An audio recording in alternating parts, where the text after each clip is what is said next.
In this video, I wanted to talk a little bit about EKG and other parts of the heart's physiology and then put them all together as cardiac cycle. So we'll be mainly talking about the physiology in the heart. So EKG or ECG is the recording of the heart's electrical activity as a whole. Okay, so earlier we saw like how we have the action potential in individual cells, right? So we have one for the contractile cell and one for the autorhythmic cell. So here we are not talking about individual cells, we are talking the heart as a whole.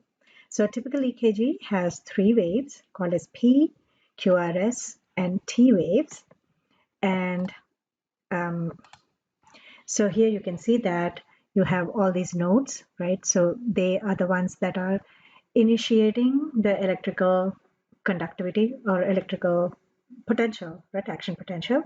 And that passes on through the atria and then comes to the ventricle. So EKG shows like how it starts at the SA node. So the P node, so this is where the SA node is firing. SA node sends all the message to both the atria. And then at the peak of P wave is when both the atria are completely depolarized. And then by the time it comes down, so that is the depolarization going down. So the PQ interval is the activity that is taking place or the depolarization taking place in the atria, right? So the message has started here, and through the gap junctions, it goes to all the cells in the atria, both the atria, and through the gap junctions, right? So you have the ions passing from cell to cell. So by the end of the P wave, okay, so almost at the Q wave, both the atria have completely depolarized and the message has gone to AV node, okay, and then there is a lull, okay, so that is shown by the Q wave, and then it bursts into the ventricles, right? So because the cells here are much wider, okay, and they have more gap junctions. So though there is no gap junctions between atria and ventricles, once it passes through the AV node, it just comes very quickly and innervates or depolarizes the ventricles very quickly. So the ventricular depolarization is shown by a sharp peak, which is called as QRS. And this is also highly magnified because at this time, the atria are getting repolarized. So QRS is not only just ventricular depolarization, but it also is recording the atrial repolarization. So that is your QRS. And then you have ST segment where the ventricles are contracting, and I'll talk about the mechanical events in just a minute. So it has reached both the the sides of the walls of the ventricles, and the ventricles start to repolarize. Okay, so that is shown by the deflection called as the T wave. Now, so what we were talking about is the electrical activity, right? So for example, here you see the P wave is where both the atria are getting depolarized. And then by the time it comes in like this segment, then it is completely depolarized and it has reached the AV node. QRS is when the ventricles start to depolarize and the atria is now getting repolarized. And ventricles are completely depolarized and atria is now quiescent, meaning it's calm, nothing is taking place there. And then it is followed by the repolarization, which is seen by the T wave. So by that time, the ventricular repolarization is complete. Now, one more thing I wanted to mention is the electrical activity is followed by the mechanical events. For example, P wave constitutes the atria getting depolarized. Once it gets depolarized, so remember that the ions, positive ions, have gone from cell to cell to cell, and it is depolarized. So inside is depolarized, and then that opens up the sarcoplasmic reticulum, and the calcium ions are spilling in, and that is going to attach to troponin complex and all that. So depolarization is followed by contraction. So this part, the Q wave, is where the atria are contracting, and following the depolarization of the ventricles, which is QRS.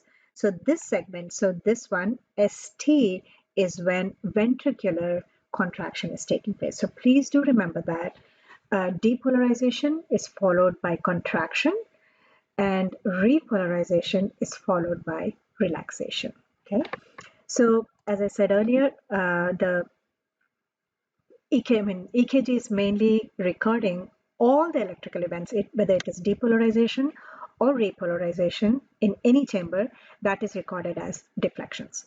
So this is peak to peak. So R to R is about 0.8 seconds. Okay, so this is calculating the beats per minute. So we can actually calculate how many peaks are there, okay, per cycle, right? So per minute, basically. So here you can see that the PR interval is when the atria contract, right? So around this part, and then ventricles are contracting between S and T. So QRS is when the ventricles start to depolarize, and following that, you have the ventricle contracting. All right. So this is just showing again the different segments and intervals. I'm not going to ask too many questions about that. I just wanted to know what are the depolarizations and what are the repolarizations. Okay. So this gives a full interpretation of the EKG. So P wave, what is QRS, what is T wave, and then you can read through this as well. But I do want you to know that contraction takes place after the depolarization. So this is another one from McGraw-Hill. The earlier one, this was from Pearson, and this is from McGraw-Hill. Pretty much the same thing, so you can read through that. So this shows interpretation of the EKG. These are some of the EKGs which are normal and not normal. So let me go into this. So normal is called as sinus rhythm. So where you can see the P wave, QRS, T, and then a little period when nothing is happening in the heart. That is when the blood is flowing through the body. So you have like a uniform beat. There is no discernible waves, right? So this is just the heart is in quivering, right? So this is complete fibrillation. This is called as ventricular fibrillation, where there is absolutely no waves passing through. It is just a quivering mess. This one is called atrial fibrillation, where you can see the P wave, which is not very defined, again, because you don't have the atrial repolarization. So you have like a smaller QRS, and then you have a substantial T wave. So ventricles are fine, but there is no P wave, right? So and it is getting slower and slower. So this is called as AFib, or atrial fibrillation. And when the AV node stops to work, that is called as heart block. So in this case, SA node is not working, right? So you don't have any P wave, and it is taken over by the AV node. In this case, the AV node is skipping. So you have a normal, so P, QRS, T. Then you have a P wave, no QRS, P, and then again you have. So you have two cycles which are missing, right? So SA node is working, but AV node is not working. That is called as a heart block. When AV node doesn't work, that is called as a heart block. So that is your second degree heart block. Then this is premature ventricular contraction, which is upside down, right? So you do not have a proper ventricular depolarization. That is your ventricular contraction. So again, normal sinus rhythm, this is from Pearson, that was from McGraw-Hill. This is called as junctional rhythm, where the SA node is not working, something like this. That's the AFib. And then you have second degree heart block, again, the one that I just showed, where the P wave is there, but QRS is not functioning. Right here, right? You're missing one here. And this is ventricular fibrillation. So some of them. Another important thing in cardiac cycle is heart sounds. So closing of the valves are heard as heart sounds, and these are called as lub dub, right? So you have the closing of the AV valves are called as lub, and closing of semilunar valves are called as dub. And if you listen at these places, you can actually hear each one of those valves separately. Systole, it means contraction. Diastole means relaxation. So after this, we are actually going to go into cardiac cycle and put all the events together. So you have the electrical events recorded by EKG, mechanical events, which is the filling up of the blood, pressure difference, volume difference, okay, and the opening and the closing of the valves, put them all together. So we are actually going to see how the heart functions, the whole physiology of the heart in one cycle, which is one heartbeat.